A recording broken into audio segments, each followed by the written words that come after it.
5 minutes अपने लिए में आप सभी का हार्दिक अभिनंदन।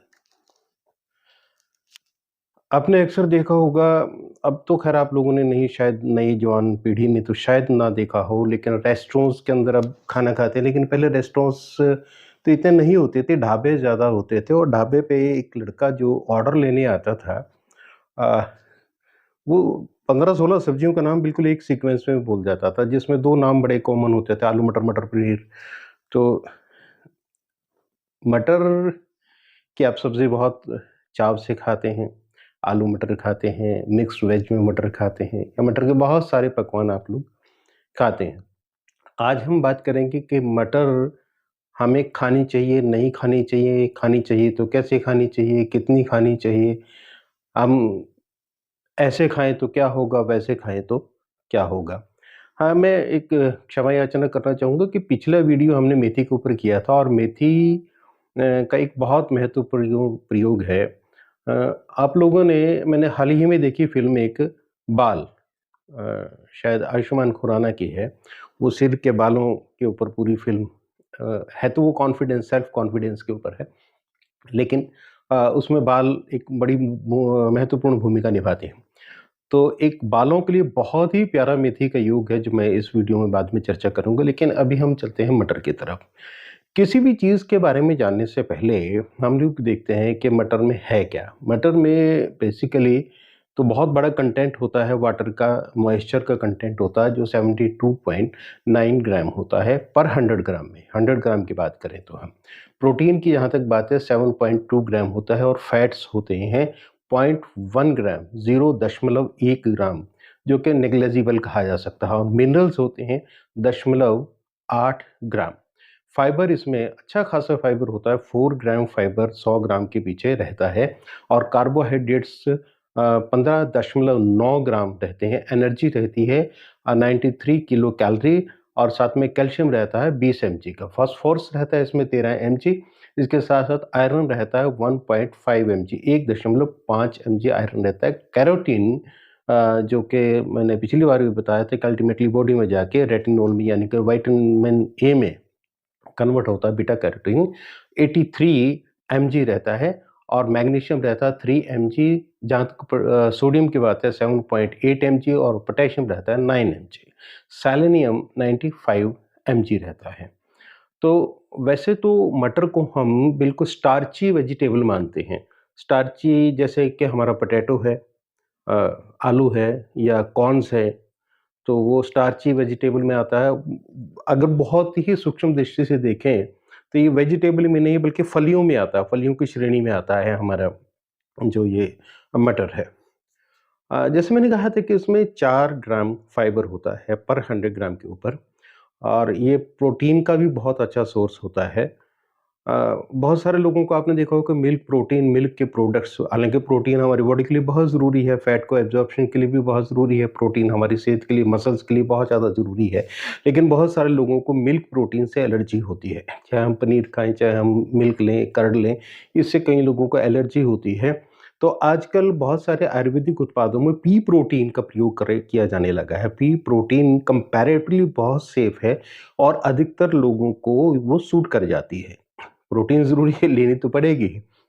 तो आप पी प्रोटीन ले सकते हो, पी प्रोटीन डायरेक्टली हमें मिल जाती है 7.2 ग्राम 100 ग्राम में से मिल जाती है मटर से। जैसे मैंने आपको कहा था कि फाइबर बहुत अच्छा होता है और इसका जो फाइबर है वो इनसॉल्युबल होता है, इनसॉल्युबल इन वाटर होता है। तो पानी में ये डिज़ॉल्व नहीं होता बाकी और जो फाइबर्स की तरह है। तो ये क्या करता है, हमारा जो स्टूल है यानी कि पाखाना आँत में, बड़ी आँत में पड़ा हुआ है, उसको बल्की कर देता है, उसको थोड़ा-सा हैवी कर देता है। और उसका परिणाम क्या होता है कि जब हम सुबह पाखाना की सफाई के लिए जाते हैं, पेट साफ करने के लिए जाते हैं, तो बल्की होने के कारण जितना भी स्टूल है वो ज़्यादातर स्टूल बाहर निकल जाता है, ज़्यादातर पाखाना हमारा लैट्रिन के रास्ते बाहर निकल जाता है और उससे एक सैटिस्फैक्शन मिलती है कि जैसे अब पेट ठीक हो गया। ये उन लोगों के लिए जिनको सुबह कई बार जाना पड़ता है, उन लोगों के लिए ऐसा फाइबर जो इनसॉल्युबल फाइबर हो, इनसॉल्युबल इन वाटर फाइबर हो, वो बल्की स्टूल करके बहुत अच्छा-सा फ़ील कराता है। इसके अलावा फाइबर जो है वो आईबीएस और इरिटेबल बाउल सिंड्रोम और इरिटेबल बाउल डिजीज जितने भी हैं, या आंतों को कैंसर, उससे भी थोड़ी सी प्रिवेंशन देता है, थोड़ा सा एक सेफ गार्ड उसको करता है। और इसके अलावा फाइबर, आप जानते हैं कि एलडीएल कोलेस्ट्रॉल को, टोटल कोलेस्ट्रॉल को भी कम करता है। तो इतने ज़्यादा फायदे हैं इसके मटर के। लेकिन मैंने कुछ लोगों के यहाँ देखा कि मटर के दाने छीलते हैं, परिवार भी बैठ जाता है, कई बार अकेली महिला को भी छीलने पड़ते हैं, पुरुष को भी, किसी को भी। वो जैसे मटर के दाने छीलते हैं तो कच्ची मटर खा जाते हैं, क्योंकि वो स्वाद लगती है, थोड़ा-सा मिठास उसमें रहता है, तो वो स्वाद लगती है। लेकिन जो कच्ची मटर है उसमें फाइटिक एसिड होता है, और फाइटिक एसिड क्या करता है हमारी बॉडी के अंदर, आप जानते हैं कैल्शियम है, मैग्नीशियम है, फास्फोरस है, ये सारी चीज़ें, इनका मिनरल्स का एक ठीक प्रोपोर्शन में बॉडी में रहना बहुत ज़रूरी होता है। लेकिन वो मिनरल्स आप बाहर से लेते हैं, तो ये जो फाइटिक एसिड है, ये हमारे मिनरल्स की एब्जॉर्प्शन को कम करता है, उसको एब्ज़ॉर्ब कम करता है। तो ये ज़्यादातर उन लोगों के लिए है जो कच्ची मटर खा जाते हैं। तो प्लीज़ आप किसी भी हालत में, आजकल बहुत सारे, मैं आज भी एक वीडियो देख रहा था कि मैं सारी कच्ची सब्जियाँ खाता हूँ, कच्ची सब्जियाँ खाता हूँ, मेरा ये ठीक हो गया, मेरा वो ठीक हो गया, मैं ये था, मुझे ये वो हो गया, ये हो गया। आजकल आप देखते हैं मार्केट में जितनी भी सब्ज़ी आती है, ज़्यादातर के ऊपर पेस्टिसाइड, इंसेक्टिसाइड, वो सारे स्प्रे किए होते हैं। तो हमें अच्छी तरह से उसको गर्म पानी में धोने के बाद उबाल के ही खाना चाहिए। सब्जियों को कच्ची इतना ज़्यादा प्रयोग में ना लाएँ तो ज़्यादा बेहतर है। हालाँकि परमात्मा की तरफ से मटर को एनकैप्सुलेटेड किया गया है, बाहर उसकी कवरिंग है, हम छील के निकालते हैं तो उसके ऊपर बाहर की दवाइयों का, उनका प्रभाव कम रहता है। लेकिन फिर भी आपने देखा होगा बहुत सारी मटर निकालते समय अंदर से कीड़ा भी निकल जाता है। तो प्लीज़ आप मटर को कच्चा ना खाएँ।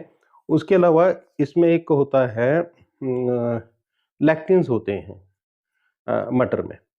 तो मटर में जो लैक्टिन्स हैं, वो गैस की प्रॉब्लम, ब्लोटिंग की प्रॉब्लम, यानी कि पेट में अफारा आ जाना और गैस बहुत ज़्यादा बनना, इस तरह की शिकायतें भी मटर खाने से हो सकती हैं।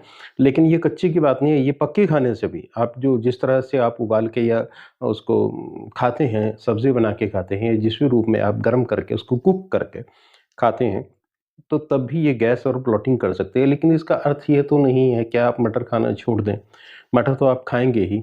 अब ये जो लैक्टिन्स होते हैं, ये भी तभी इनका साइड इफ़ेक्ट आता है, गैस और उसका ब्लोटिंग का, अफारे का, जब हम इसको ज़्यादा मात्रा में खाते हैं। अब ज़्यादा मात्रा तो मैंने एकदम कह दिया, अब आपके मन में स्वाभाविक रूप से प्रश्न उठता है कि फिर वो खानी कितनी चाहिए मटर? तो आप 60 से 70 ग्राम मटर डेली कंज़्यूम कर सकते हैं, लेकिन एक एक मेरा निवेदन है, मैंने पिछली 2 वीडियोज़ में भी ये अनुरोध किया था कि आप प्लीज़ कोशिश करें, किसी प्रतिष्ठा में ना पड़ें, इसको प्रेस्टीज का इश्यू ना बनाएँ, कोई स्टेटस सिंबल ना बनाएँ। जो जिस मौसम में सब्ज़ी आती है, उसी मौसम में खाएँ। अब 12 मास तो सब्ज़ी मिलती है, लेकिन आप कोशिश करें, हम फ्रोज़न मटर खाना शुरू कर देते हैं, तो कोशिश करें सर्दी के मौसम में जब ये फ्रेश हमारी मटर आती है, उसी का सेवन करें, या जितनी भी सब्ज़ी हैं, जितने भी फ्रूट हैं, जो जिस मौसम के लिए हैं, उसी मौसम के अंदर उनका प्रयोग करें, तो ज़्यादा बेहतर रहेगा। अब बात आती है, मैंने कहा था कि मेथी का एक प्रयोग मैं बताना पिछली बार भूल गया था, जो मुझसे गलती हुई थी, उसके लिए क्षमा याचना के साथ मैं बता दूँ कि जिनके बालों की सेहत अच्छी नहीं है, बाल बहुत ज़्यादा झड़ते हैं, या बाल कम बहुत हो गए हैं, या बालों के अंदर चमक नहीं रही है, वो लोग एक काम करें कि मेथी का रस, संडे टू संडे कर सकते हैं आप, मेथी का रस निकाल लें आधा चम्मच, और उसमें 1 चम्मच मिला लें प्याज का रस। मेथी का रस आधा चम्मच, 1 चम्मच प्याज का रस, उसको थोड़ा-सा छान लें, निकालने के बाद, और उसको बालों में खूब अच्छी तरह से अप्लाई कर दें, खूब, और थोड़ी देर मसाज कर दें, और 1 घंटा उसको अप्लाई रहने दें, 1 घंटा लगा रहने दें। उसके बाद बालों को आप 1 डेढ़ घंटे के बाद, अगर 2 घंटे ही रख सकें तो और भी अच्छा है, तो आप अपने बालों को धो दें। उसके बाद आप देखिए, अगर आप संडे टू संडे इसको कर लें, क्योंकि मुश्किल काम नहीं होता है। मेरा कहने का मतलब सिर्फ़ संडे की बात नहीं है। आप मंडे टू मंडे भी कर सकते हैं, वीक में 1 बार करना, जितना जिस दिन आपको सुविधाजनक लगे। आप उसको शाम को निकाल के रख सकते हैं, सैटरडे की शाम को आपने निकाला, काँच की शीशी में भरा, फ्रिज में रख दिया, अगले दिन सुबह अपने बालों में अच्छी तरह से 6 बजे, 7 बजे, 8 बजे, जितने बजे मर्ज़ी आपने अच्छी तरह से लगाया, उसके 1 डेढ़ घंटे के बाद या 2 घंटे के बाद सिर को धो लिया, आप देखेंगे बालों की सेहत कितनी अच्छी हो जाती है, बालों को झड़ना कितनी जल्दी रुक जाता है और इसके अलावा बालों की ग्रोथ कितनी अच्छी हो जाती है, ये आप देख पाएँगे। तो आप हमारे चैनल को सब्सक्राइब कीजिए और प्लीज़ मेरा अनुरोध ये रहेगा कि आप पूरा देख लिया करें। जानता हूँ कि आपका समय बहुत कीमती है, लेकिन थोड़ा-सा अपने लिए मैंने इसका नाम भी इसलिए रखा है 5 मिनट्स अपने लिए कि हम अपने लिए भी थोड़ी देर आप अपने परिवार के लिए निकालते हैं, सबके लिए निकालते हैं। अपने लिए भी थोड़ा-सा समय निकाल के वीडियो को पूरा देखा करें और सब्सक्राइब प्लीज़ आप करें। अगली बार क्योंकि सर्दी में ही पालक बेसिकली सर्दी की सब्ज़ी है, तो अगली बार हम पालक के बारे में बात करेंगे। और जिस सब्ज़ी के बारे में सर्दी की सब्ज़ी के बारे में आप जानना चाहते हैं, बात करना चाहते हैं, वो प्लीज़ कमेंट्स बॉक्स में ज़रूर लिखें और कमेंट्स अपने ज़रूर करें, लाइक करें, कमेंट्स करें। आप 5 मिनट्स अपने लिए भी जुड़े, आप सभी का बहुत-बहुत धन्यवाद।